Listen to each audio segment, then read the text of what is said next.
दोस्तों आप इन तस्वीरों को देखिए। अंकिता हम शर्मिंदा हैं। अंकिता भंडारी को न्याय दिलाने के लिए पूरा उत्तराखंड सड़कों पर है। हर दिन प्रदर्शन और जोरदार तरीके से किया जा रहा है। उत्तराखंड के लोग अंकिता को न्याय दिलाने के लिए सीएम आवास तक घेरने निकले। पुलिस ने रोकना चाहा तो उनसे भी भिड़ गए। आप इन तस्वीरों में देखिए, आगे बढ़ रहे लोगों को कैसे पुलिस रोकने की कोशिश कर रही है, लेकिन हाथों में पोस्टर बैनर लिए लोग आगे बढ़ने की कोशिशों में लगे हुए हैं। पुलिस की बिल्कुल नहीं सुन रहे हैं और लगातार जोरदार तरीके से नारेबाजी करते हुए आगे बढ़ रहे हैं। सड़कों पर युवाओं से लेकर बुजुर्ग तक अंकिता को न्याय दिलाने के लिए आगे बढ़ रहे हैं। इसी प्रदर्शन में एक बुजुर्ग महिला भाजपा शासन को भ्रष्ट बताती है और अंकिता भंडारी को न्याय दिलाने की बात कहती है। आज हमारी अंकिता भंडारी के जो हत्यारे हैं उनको मतलब संरक्षण दिया जा रहा है, उनको कुछ नहीं कर दिया। जो अंकिता भंडारी के हत्यारे यही मांग है, उनको जो हत्यारा को असली दोष है उसको सामने करे, जनता के सामने लाए, उसे सीबीआई इंक्वायरी करे।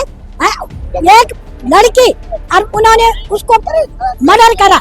अब बताओ तुमको, हमारे उत्तराखंड में जो इतना शांत प्रिय राज्य और आज इन्होंने सारा इतना भ्रष्ट कर दिया कि क्या बताएं। इन बूढ़ी अम्मा का कहना है कि उत्तराखंड जो शांत रहने वाला राज्य है, उसका भाजपा ने क्या हाल कर दिया है। वो सवाल पूछती हैं कि आखिर क्यों वीआईपी का नाम छुपाया जा रहा है, और यही सवाल लेकर उत्तराखंड में महिला से लेकर पुरुष तक सभी सड़कों पर है।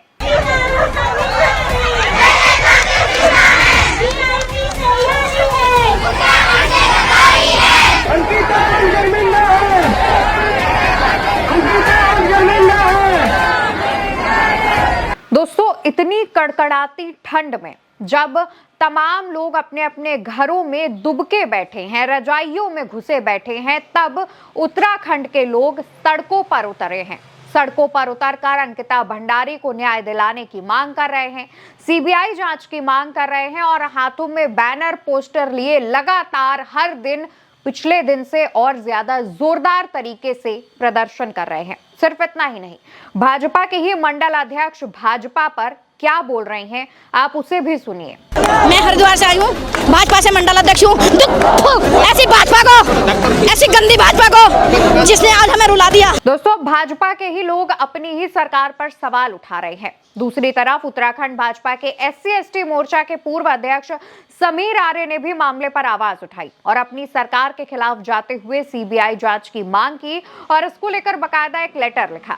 दोस्तों कांग्रेस प्रवक्ता सुरेंद्र राजपूत कहते हैं कि भाजपा के पूर्व विधायक सुरेश राठौर की पत्नी उर्मिला ने खुलासा कर दिया है कि अंकिता भंडारी हत्याकांड में शामिल वीआईपी कौन था। ये वीआईपी भाजपा का राष्ट्रीय महासचिव और उत्तराखंड का प्रभारी दुष्यंत गौतम था। बीजेपी के पूर्व विधायक सुरेश राठौर के मुताबिक अंकिता की जब हत्या हुई तब दुष्यंत गौतम उसी होटल में मौजूद था और अंकिता पर शारीरिक दबाव बनाने का दबाव बना रहा था। ये है बीजेपी का चाल चरित्र और चेहरा। उर्मिला सनावर के इस खुलासे के बाद से ही जनता प्रदर्शन कर रही है, मांग कर रही है कि अंकिता भंडारी हत्याकांड की सीबीआई जांच हो और उस वीआईपी नेता का नाम सामने आए जिसे छिपाने की कोशिश की जा रही है। जनता 4 जनवरी को सीएम आवास का घेराव करने भी निकली, जिसकी जानकारी लगते ही हजारों की संख्या में पुलिस के जवानों को तैनात कर दिया गया। आप देख पा रहे होंगे कि कितनी ज्यादा तादाद में पुलिस के जवानों को तैनात किया गया है। तो वहीं दूसरी तरफ उर्मिला सनावर के खुलासे के बाद अब उन पर गैर जमानती वारंट भी जारी कर दिया गया है।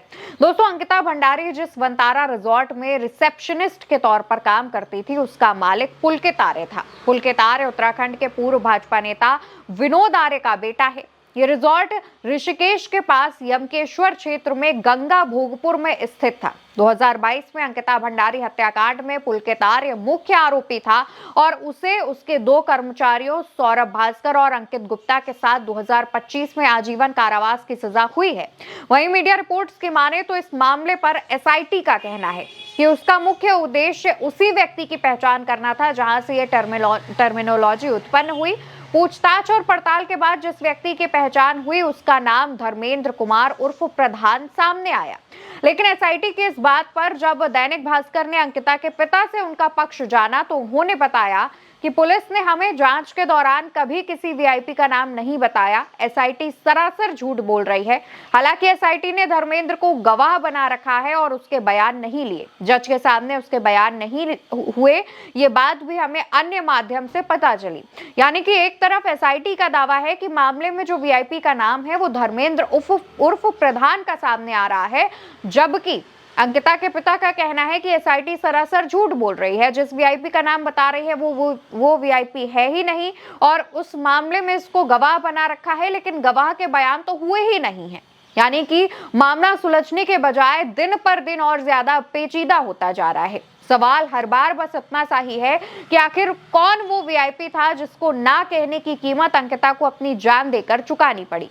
दोस्तों, अंकिता भंडारी मामला अब सिर्फ उत्तराखंड तक सीमित नहीं है। पूरे देश की नजर अब इस मामले पर है।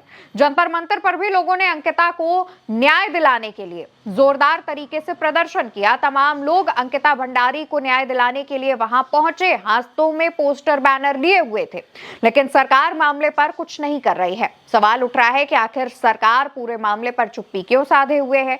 उत्तराखंड में भी भारतीय जनता पार्टी की सरकार है, केंद्र में भी भाजपा की सरकार है। बेटी बचाओ बेटी पढ़ाओ की बात करने वाली सरकार उत्तराखंड की बेटी को न्याय क्यों नहीं दिला रही है? ये सवाल हर किसी के मन में है और ये सवाल तब तक उठता रहेगा जब तक जनता की मांगों को सुना नहीं जाएगा, जब तक अंकिता भंडारी और उसके परिवार को न्याय नहीं मिल जाएगा और उस वीआईपी का नाम सामने नहीं आ जाएगा जिस वीआईपी की वजह से अंकिता भंडारी की जान गई है। दोस्तों, अंकिता भंडारी की जान जिस वक्त गई थी उस वक्त उनकी उम्र महज 19 साल थी। 19 साल की उम्र में किसी वीआईपी को सर्विस ना देने के चलते अंकिता भंडारी की हत्या कर दी गई।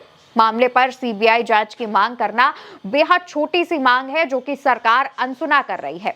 इसी तरीके से तमाम जगहों से अब अंकिता भंडारी के न्याय को लेकर के आवाजें उठनी शुरू हो गई हैं। वहीं भारतीय जनता पार्टी इस मामले पर कोई एक्शन लेने के बजाय विपक्ष पर ही सवाल उठा रही है और विपक्ष पर ही इस मामले पर एक्शन लेने की बात कर रही है। पूरे मामले पर लगातार अपडेट सामने आ रहे हैं। उल्टा चश्मा यूसी भी इन अपडेट्स को समय तक आप तक पहुंचा रहा है समय के साथ। आपसे उम्मीद करेंगे कि आप इस वीडियो को ज्यादा से ज्यादा लोगों तक शेयर करेंगे और साथ ही उल्टा चश्मा यूसी का साथ देंगे। नमस्कार।